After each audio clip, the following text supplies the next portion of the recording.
The moment hung frozen in time. Her ex-husband stood in the center of Minho's penthouse, surrounded by armed men, that cruel smile on his face like he'd already won. Belfric's arms tightened around Nari, her heart hammering so hard she thought it might break through her ribs. Minho didn't move, his gun steady, his body a wall between her and the threat. Then he did something she didn't expect. He laughed, low and cold and utterly devoid of fear. Her ex-husband's smile faltered. Minho tilted his head slightly, and suddenly the penthouse was flooded with red laser sights. Dozens of them, coming from the windows, the balconies, the rooftops across the street. Her ex's men looked around, panic replacing confidence. Minho's voice was soft, almost bored. Did you really think I wouldn't have snipers on every building within 1,000 meters of my home? That I wouldn't have men positioned in the stairwells, the elevators, the parking garage? You walked into my territory and thought you had the advantage? He took a step forward. Drop your weapons, all of you, or my men will paint these walls with your blood, and I'll sleep just fine tonight. Welcome to K Fairy Tale Stories, besties. This is part 2 of this story. Please, if you haven't watched part 1, do well to watch it. The armed men hesitated, looked at her ex-husband for guidance. He'd gone pale, sweat beading on his forehead. One by one, they lowered their guns. Minho gestured, and his own men emerged from the shadows, efficient and silent, disarming the intruders and forcing them to their knees. Minho walked toward Belfric's ex-husband with the controlled grace of a predator, stopped inches from his face. You made 3 mistakes tonight. First, you threatened my woman. Second, you threatened my child. Third, you thought I wouldn't kill you for it. Her ex tried to straighten, tried to find his arrogance again. She's my wife, that's my baby. You can't just... Minho hit him. One brutal punch that sent him crashing to the floor. Blood poured from his nose.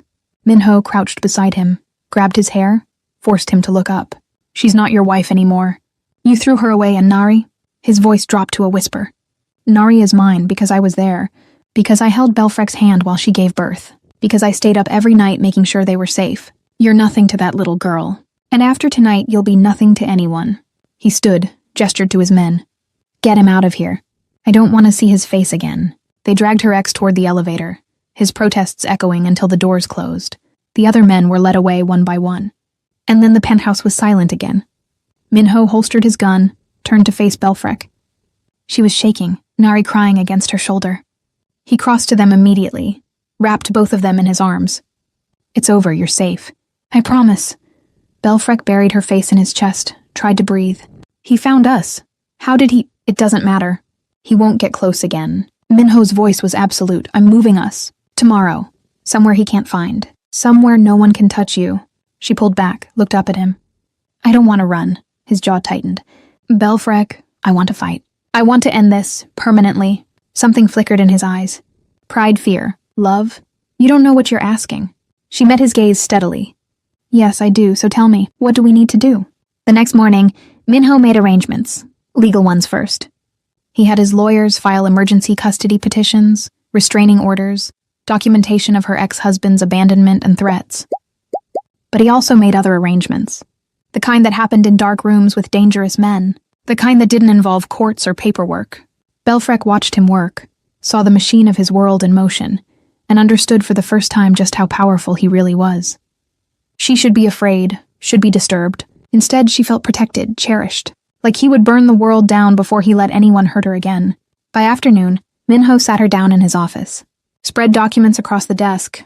Your ex-husband is working with the Zhao family. Chinese syndicate trying to move into Seoul. They see you as leverage against me. If they can hurt you, they weaken my position.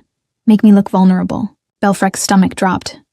So this isn't really about me or Nari at all. Minho's expression was grim. No, it's about power. Territory. You're just caught in the middle. She was quiet for a long moment. Then she asked, What are you going to do? He looked at her, and she saw the war in his eyes.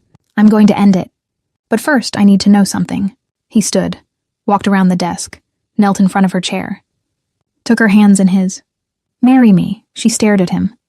What? Not for protection, not for legal reasons. Not because of Nari. His voice was rough. Marry me because I love you. Because I want you to be mine in every way possible. Because I want to wake up next to you for the rest of my life and know you chose me. Tears burned her eyes. Minho, your world is dangerous. Tonight proved that. What if something happens to you? What if... Then you'll be protected, provided for. My name, my family, my empire will be yours. But that's not why I'm asking. He cupped her face. I'm asking because I love you. And I need to know if you love me too. Not the protection I provide, not the safety me. Belfrek looked at him, at this dangerous, powerful, utterly devoted man kneeling in front of her, and knew her answer. I love you. I've loved you since you carried me out of the snow. Since you held my hand in the hospital, since you looked at Nari like she was yours. She leaned forward, kissed him softly. Yes, I'll marry you. Relief and something fiercer crashed across his face. He stood, pulled her up with him, kissed her like he was drowning, and she was air. When they broke apart, he rested his forehead against hers. I'm going to keep you safe. Both of you, no matter what it cost. She believed him.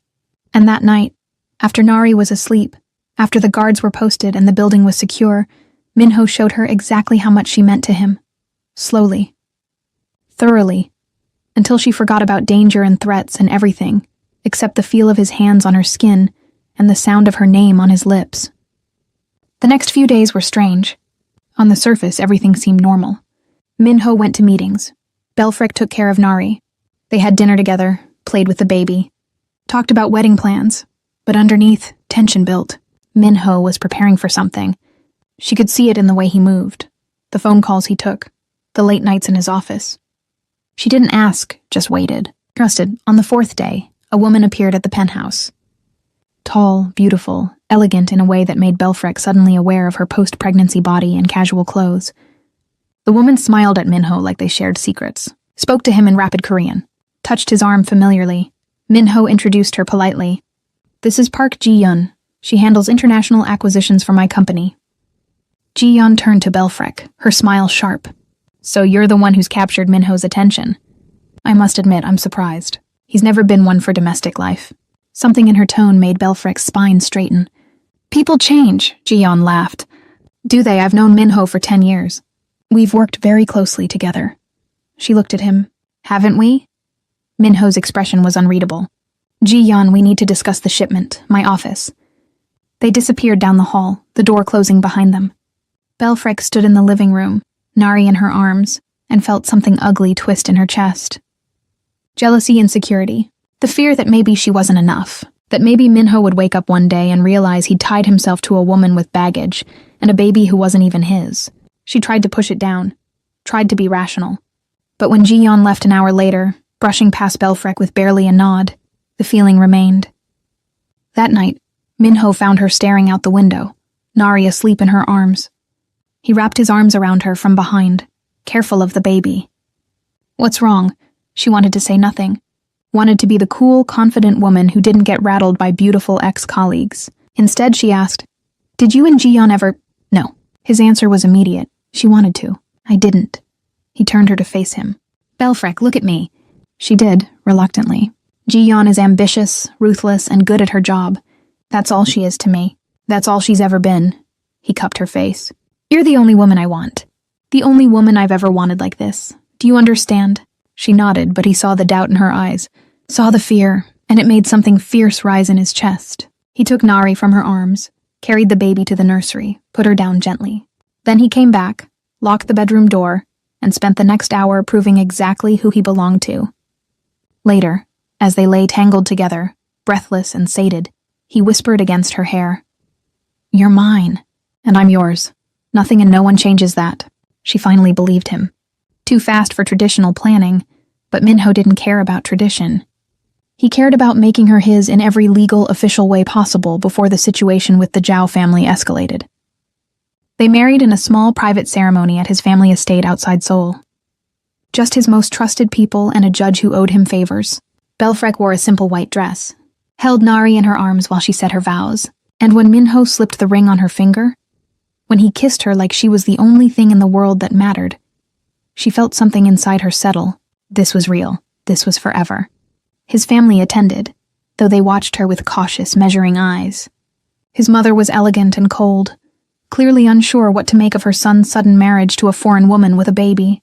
But when Nari started to fuss and Minho took her immediately, rocking her with practiced ease, something in his mother's expression softened. After the ceremony, she approached Belfrek, spoke in careful English. My son has never looked at anyone the way he looks at you. Belfrek wasn't sure if that was approval or warning. I love him.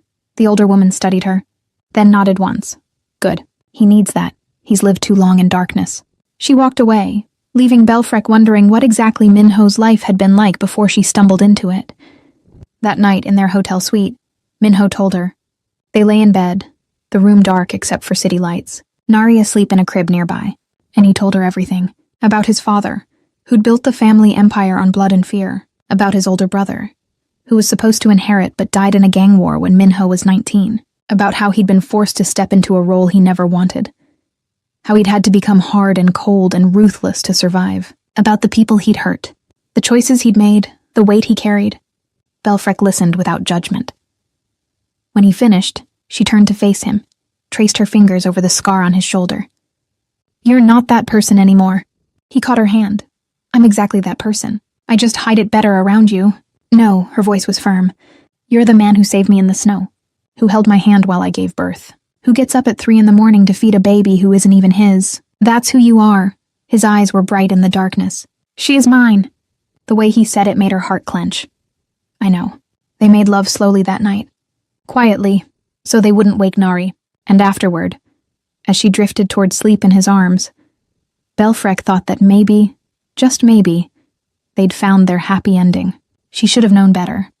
The call came 3 days later. Minho was in a meeting. Belfrek was home with Nari, and 2 of Minho's men posted outside. She heard shouting, gunfire. She grabbed Nari, ran toward the panic room Minho had shown her. But before she could reach it, the door burst open. Not the Zhao family, not her ex-husband. Someone else.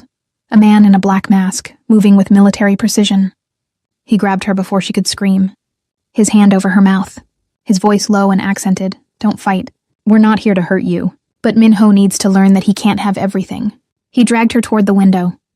Belfrek bit his hand, hard. He cursed, loosened his grip. She twisted away, shielding Nari with her body. You can take me, leave my baby. He hesitated, and in that moment, Minho's men burst in. Gunfire erupted. Belfrek dove behind the couch, covering Nari's ears, her body a shield. The fight was brutal and fast. When it ended, the attacker was dead, but Belfrek was shaking so hard she couldn't stand. Minho arrived 10 minutes later, took one look at the scene and went white. He crossed to her, pulled her and Nari into his arms. Checked them both frantically. Are you hurt? Did he touch you? Belfrek, talk to me. We're okay. Her voice shook. Minho, what's happening? His jaw was tight.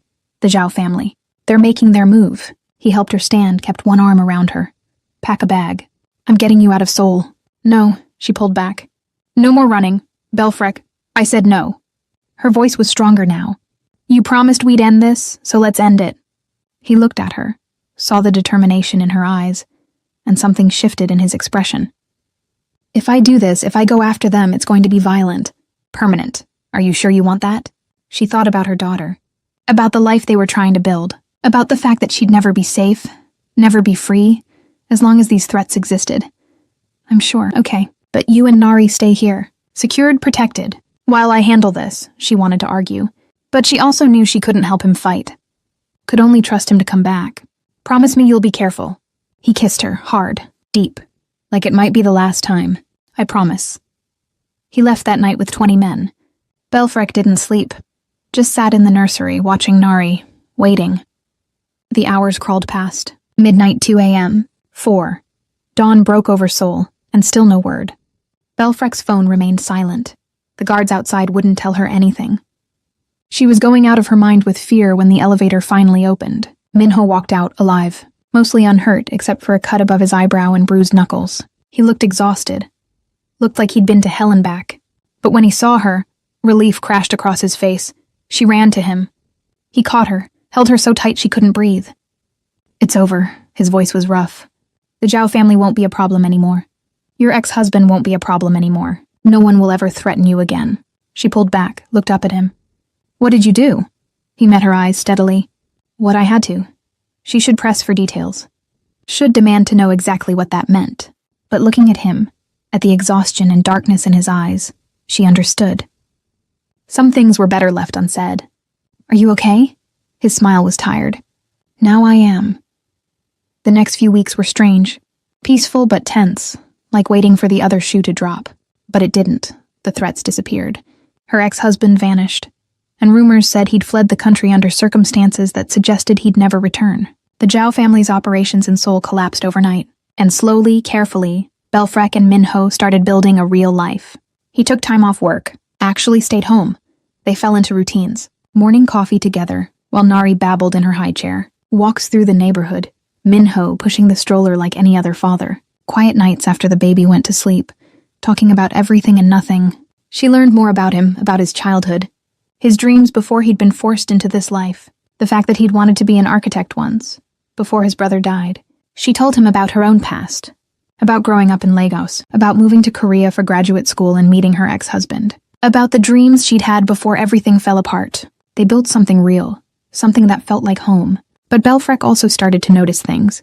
The way people looked at Minho when they went out, with fear, with respect. The way waiters stammered and store owners refused his money. The way other men stepped aside when he walked past. She was married to one of the most dangerous men in Seoul, and everyone knew it except her. One evening, they attended a charity gala. Minho's business required appearances, social capital, the illusion of legitimacy. Belfrek wore a green dress, remembering that this was how he'd first seen her. His eyes had gone dark when she'd walked out of the bedroom. He'd kissed her against the wall, careful not to mess up her makeup, and promised her that later, that dress was coming off. Now they moved through the crowd, his hand at the small of her back. People approached them, made polite conversation, congratulated them on their marriage. But Belfrek could see it, the fear underneath the smiles, the way people measured their words around Minho, the way men looked at her, wondering how she'd ended up with someone like him. Then Ji-yeon appeared. She'd been at the wedding, cold and professional. Now she approached with a smile that didn't reach her eyes. Minho, Belfrek, how domestic you two look. Minho's expression didn't change. Ji-yeon. She turned to Belfrek. I'm surprised you came tonight. I heard there was an incident at your home recently. Must be terrifying living in Minho's world. Belfrek felt Minho tense beside her. Before he could respond, she smiled. Not at all. I trust my husband completely. Ji-yeon's smile sharpened. Of course. Though I wonder how long that will last when you really understand what he does. What he's capable of. Minho's voice was cold. That's enough. But Belfrek stepped forward, met Ji-yeon's eyes steadily. I know exactly what he's capable of. I've seen him fight for me, protect me, love me, and that's all I need to know. She slipped her hand into Minho's. If you'll excuse us, we were just leaving. Minho didn't speak until they were in the car, heading home. Then he turned to her. You didn't have to defend me. She looked at him. Yes, I did. Because she was wrong, and because I meant what I said. I do trust you, completely. Something in his expression cracked. He pulled her close, kissed her forehead. I don't deserve you, she smiled against his shoulder. Probably not, but you're stuck with me anyway. That night, after they got home, after they checked on Nari and dismissed the guards, they sat together in the quiet of their home. Minho held her hand, his thumb tracing circles on her palm, and she knew without words how much the evening had meant to him, how much her support had meant. 6 months passed. Life settled into something that felt almost normal. Nari started crawling, then pulling herself up on furniture. Minho baby-proofed the entire penthouse, personally patting every sharp corner. He cut back on work, delegated more, prioritized time with his family. Belfrek started taking Korean classes, started making friends with other mothers in the building, started to feel like Seoul was home, but there were still moments. Times when Minho disappeared for a day, came back with shadows in his eyes. Times when she'd wake in the middle of the night and find him standing at the window, watching the city like he was waiting for something. She never pushed, just held him. Reminded him she was there, that he wasn't alone anymore. One evening, Belfrek put Nari to bed and found Minho in his office. He was staring at a photograph. She walked up behind him, looked over his shoulder. It was a picture of a young man who looked like Minho. Same eyes, same jawline. Your brother? He nodded. He would have been 35 this week. She wrapped her arms around him from behind. Tell me about him. And he did. Talked about his brother for hours. About the plans they'd had. The life that had been stolen. The guilt Minho carried for surviving when his brother hadn't. Belfrek listened, understood. He'd be proud of you. Of the man you've become. The father you are. Minho turned in her arms. I'm not Nari's father. Yes, you are. Her voice was firm. Biology doesn't make you a father. Love does. Showing up does. And you've been there for her since the moment she was born. His eyes were bright. She's everything to me, both of you. I know. She kissed him softly. And we're not going anywhere. That night, as they lay in bed, Minho said something that made her heart stop. I want another baby, with you. A brother or sister for Nari. Belfrek turned to look at him. Are you serious? He nodded. I want to see you pregnant with my child. Want to be there from the beginning. Want to build a real family. She saw the vulnerability in his eyes. The hope, okay. His breath caught. Okay, she smiled. Yes, let's have a baby. He kissed her then, slow and deep. And in that moment, they both felt the promise of their future together. Over the next few weeks, their bond deepened in ways neither had expected. They talked about names for the baby they hoped would come. They planned for the future. And Belfrek felt herself falling even deeper in love with this complicated, dangerous, utterly devoted man. Then everything went wrong again. It started with a phone call. Minho was at the office. Belfrek was home with Nari. The baby was napping. She was making lunch when her phone rang. Unknown number. She almost didn't answer. But something made her pick up. Hello? A woman's voice. Young, scared. Is this Mrs. Kang? Belfrek's stomach dropped. Only one group of people called her that. Yes, who is this? I'm calling from Seoul National Hospital. Your husband was brought in 20 minutes ago. There was an incident. You need to come now. The phone slipped from Belfrek's hand. The world tilted. She grabbed Nari, called Minho's second-in-command, demanded he send a car immediately. The drive to the hospital was the longest of her life. Nari cried, sensing her panic. Belfrek couldn't breathe, couldn't think. Just kept seeing Minho's face, kept remembering his promise to be careful. When she arrived, Minho's men were already there. Filling the hallway, grim-faced, she pushed through them, Nari in her arms, demanded answers. One of them, a man named Tae, stepped forward. Boss is in surgery. There was a serious incident. A targeted attack on his vehicle. Belfrek's legs went weak. How bad? Tae's expression was answer enough. She sank into a chair, Nari clutched to her chest and waited. Hours passed. Nari fell asleep against her shoulder. The sun set, still no word. Belfrek prayed, bargained with God, promised anything if Minho would just be okay. Finally, a doctor emerged. Tired, he looked at Belfrek. Mrs. Kang, she stood. Is he? He's alive, stable. He sustained serious injuries in the accident, but he's going to recover. Relief made her dizzy. Can I see him? The doctor hesitated. He's still unconscious, but yes, follow me. She handed Nari to T, followed the doctor down the hall. And when she walked into that hospital room, when she saw Minho lying in that bed, connected to monitors, she felt something inside her break. She pulled a chair close, took his hand, and waited for him to wake up. It took 2 days. 2 days of her sitting beside him, leaving only when T brought Nari to her, then coming right back. 2 days of watching him sleep, of listening to his steady heartbeat on the monitors, of praying. On the morning of the 3rd day, his eyes opened. He looked around, disoriented, then his gaze found her. Belfrek. His voice was rough, broken. She leaned forward, tears streaming down her face. You're okay, you're going to be okay. He tried to sit up, winced. She pressed him back gently. Don't, you were in a serious accident, you need to rest. His hand tightened on hers. Nari, she's fine, safe, T's been helping me. Minho's eyes closed. I'm sorry. For what? For scaring you, for breaking my promise. She laughed through tears. You're alive, that's all that matters. He looked at her then, really looked at her, and something fierce crossed his face. I need you to do something for me. Anything. His voice was low. I need you to take Nari and leave Seoul. Today, there's a house in Jeju, private, secured. Stay there until this situation is resolved. Belfrek pulled her hand back. No. Belfrek, no. Her voice was firm. I'm not leaving you, we're not leaving you. Minho's jaw tightened. This isn't a request. Good. Because I'm not asking for permission. She leaned forward.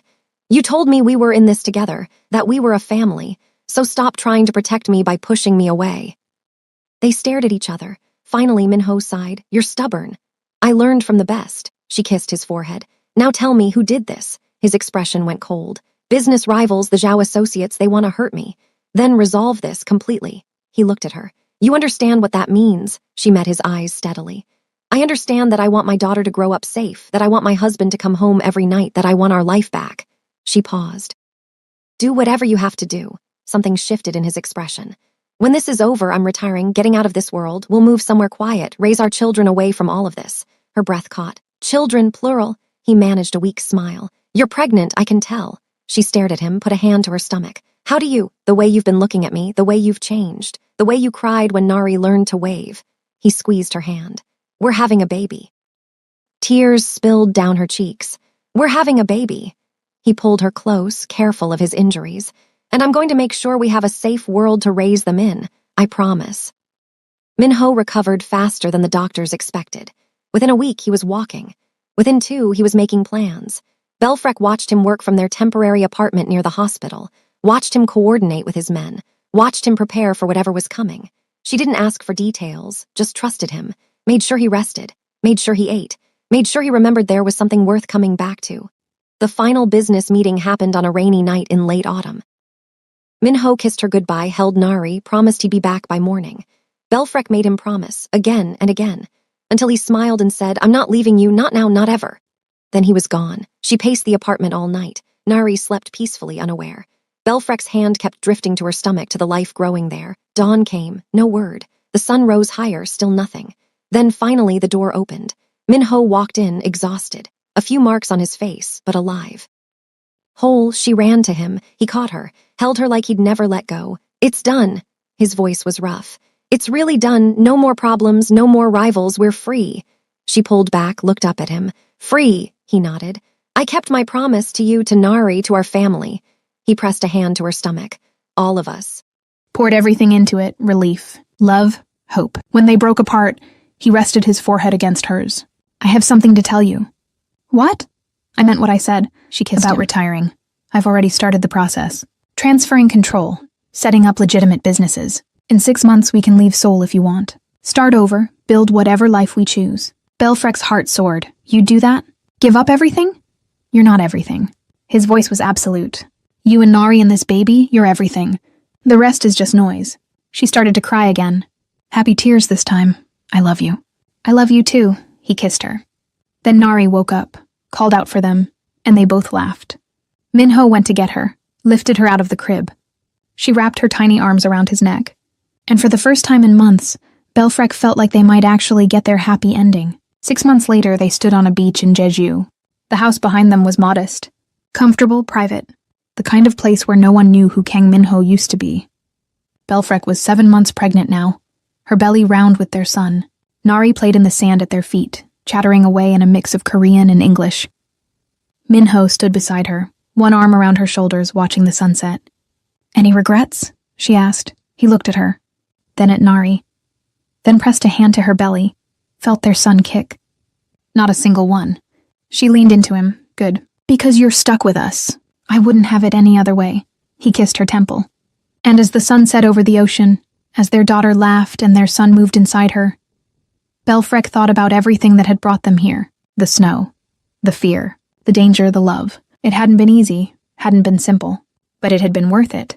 Every moment, every tear, every risk, because in the end, she'd found something she never thought she'd have again. A family, a home, a love that was fierce and protective and utterly unbreakable. Minho tightened his arm around her. "What are you thinking about?" She smiled. "Happy endings." He smiled too. "This isn't an ending. It's just the beginning."